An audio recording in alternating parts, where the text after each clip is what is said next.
Gì? Mà lên đây đi. Này có quay nơi của.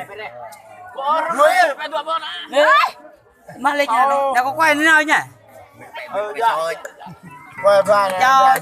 Chào các bạn nghe là mẹ Thung Tranh hát quẩy nha. Hát tăng cho Dinh Khiêu.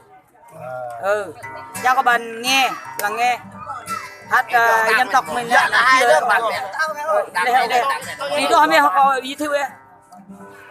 Dạ thiêu vị thông. Chào các bạn nhé, làm xem mình uống quá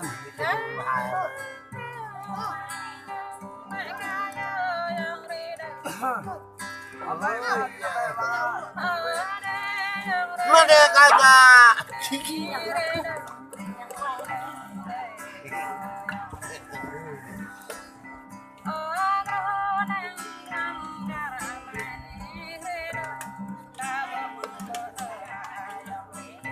má lê lê mẹ đây.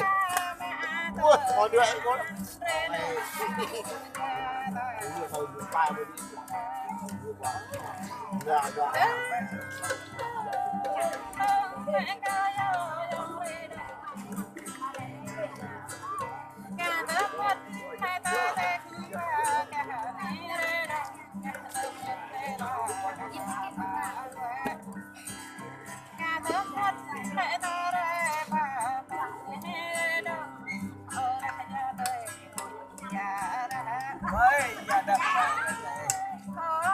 thật thạy